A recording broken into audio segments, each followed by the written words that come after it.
కర్నూలులో కొన్ని ప్రారంభోత్సవాలు, శంకుస్థాపనలు, అంతకుముందు శ్రీశైలంలో భ్రమరాంబ మల్లికార్జున స్వామి ఆలయంలో పూజలు ఇవన్నీ జరిగాయి. ఆ తర్వాత జరిగిన సూపర్ జిఎస్టీ సూపర్ సక్సెస్ అనే బహిరంగ సభలో మోడీ ప్రసంగం కొంత ఆసక్తిని కలిగించింది. అందులో మెజారిటీ పోర్షన్ ఆంధ్రప్రదేశ్ని ఆకాశానికి ఎత్తడమే కనపడింది. మరి అది ఏ ఏ కారణాలతో ఆంధ్రప్రదేశ్ని ఆయన ఆకాశానికి ఎత్తారు అనేది ఒకసారి మనం విశ్లేషిస్తే, ఇటీవల కాలంలో ఆంధ్రప్రదేశ్ డెవలప్మెంట్లో సూపర్ సోనిక్ స్పీడ్తో పరిగెడుతోంది అనేది ఆ రాష్ట్రం యొక్క నాయకత్వం చెప్తోంది. ప్రభుత్వం, ముఖ్యమంత్రి కానీ, ఉప ముఖ్యమంత్రి కానీ, లేకపోతే నారా లోకేష్ కానీ, బీజేపీ నాయకులు కానీ చాలా బలంగా ఆ ప్రచారం చేస్తున్నారు. ఆ ప్రచారానికి తగ్గట్టుగానే సంస్థలు పెట్టుబడులు పెడుతున్నాయి, పరిశ్రమలు వస్తున్నాయి. ఇక మొన్న గూగుల్ 1 గిగావాట్కి సంబంధించిన డేటా సెంటర్ని వైజాగ్లో ఏర్పాటు చేయడానికి అగ్రిమెంట్స్ అవ్వడం, $1.5 బిలియన్ పెట్టుబడి వస్తుండడం, గూగుల్ ద్వారా ఎన్ని ఉద్యోగాలు వస్తాయి అనే దానికంటే గూగుల్ అనేది ఒక బ్రాండ్.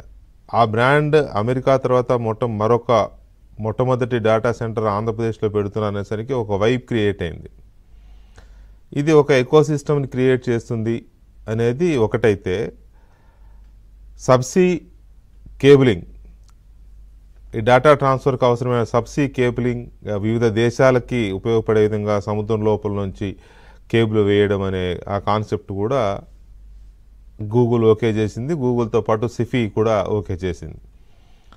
దీన్ని కూడా ప్రధానమంత్రి ఎండార్స్ చేస్తూ సబ్సీ కేబులింగ్కి గేట్వే ఆంధ్రప్రదేశ్ అవుతుంది, వైజాగ్ గేట్వే అవుతోంది అని. ఇది చిన్న విషయం కాదు. దీంతోపాటు ఇవాళ అక్కడ ఏర్పాటు చేసిన పరిశ్రమలు, శంకుస్థాపనలు, ప్రారంభోత్సవాలు, ఒక్క మాట ఏంటంటే, మోదీ వచ్చిన తర్వాత ఎత్తుకున్న నినాదం ఆత్మనిర్భర్ భారత్. ఆత్మనిర్భర్ భారత్ అనేది స్వయం సమృద్ధిని సాధించాలి అనేది మెయిన్ కాన్సెప్ట్. ఇవాళ చెప్పిన మాట ఏంటి అంటే, ఆత్మనిర్భర్ భారత్కి ఆంధ్రప్రదేశే నేతృత్వం వహిస్తోంది, ఆంధ్రప్రదేశే నాయకత్వం వహిస్తోంది అనేది చాలా పెద్ద కితాబే ఆంధ్రప్రదేశ్కి. అది కితాబు అనుకోవచ్చు, లేకపోతే పెట్టుబడులు పెట్టాలనుకుంటున్న వాళ్ళకి మరింత భరోసా కూడా అనుకోవచ్చు ఆ మాట. మొత్తం ఆత్మనిర్భర్ భారత్నే ఆంధ్రప్రదేశ్ లీడ్ చేస్తోంది అనేది ఒక రకమైన ప్రశంస, కితాబు, గ్యారంటీ అన్నీ. వాటితో పాటు అన్న మాట ఇంకొకటి ఏంటి అంటే, భారతదేశానికి ఆంధ్రప్రదేశ్ అభివృద్ధి ఎంత ముఖ్యమో, అన్ని రకాలుగా ఎంత ముఖ్యమో, ఆంధ్రప్రదేశ్ అభివృద్ధికి రాయలసీమ అభివృద్ధి కూడా అంతే ముఖ్యం అనేది మోదీ అన్నారు.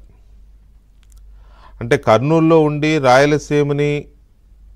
రాయలసీమ అభివృద్ధిని, రాయలసీమ ప్రస్తావన చేయకపోతే కరెక్ట్ కాదనుకున్నారా, లేక అందుకు తగ్గ ప్రణాళికలు ఉన్నాయా అనేది కూడా చాలా ఇంపార్టెంట్. కర్నూలు జిల్లాలో తలపెట్టిన డ్రోన్ సిటీకి సంబంధించి కూడా ఆయన మాట్లాడుతూ, ఇక్కడ తయారయ్యే డ్రోన్లు ముందు దేశ రక్షణ కూడా ఉపయోగపడతాయంటూ ఆపరేషన్ సింధూర్ని ఎగ్జాంపుల్గా చెప్పారు. ఇటీవల కాలంలో కర్నూలులో కొన్ని పరిశ్రమలు, అది సోలార్ పవర్ కావచ్చు, లేకపోతే డ్రోన్ సిటీ కావచ్చు, ఇటువంటి కొన్ని బాగా తెర మీదకి వస్తున్నాయి. ఓరోకల్ ఎయిర్పోర్ట్ కూడా మెల్లమెల్లగా స్పీడ్ అందుకుంటుంది, ఇంకా విస్తరణకి పావులు కదుపుతున్నట్టు కనపడుతోంది ప్రభుత్వాలు. సో ఓవరాల్గా చూసినప్పుడు ఇవాల్టి ప్రధాని మోదీ పర్యటన ఆంధ్రప్రదేశ్కి ఒక అదనపు భరోసాని, అదనపు ధైర్యాన్ని ఇచ్చిందని చెప్పుకోవచ్చు. అంతగా ఆకాశానికి ఎత్తేశారు.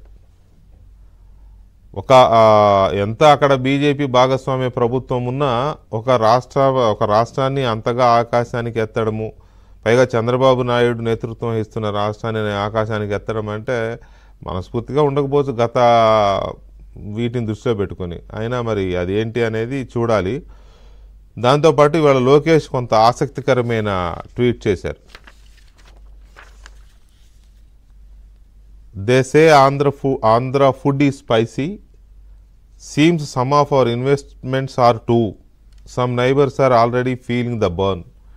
అంటే ఇక్కడ ఒకటి ఉంటుంది, ఆంధ్ర ఫుడ్ కొంచెం కారంగా ఘాటుగా ఉంటుంది అనే దాన్ని కోట్ చేస్తూ చాలామంది అంటారు ఆంధ్ర ఫుడ్ కొంచెం ఘాటు ఎక్కువ అని.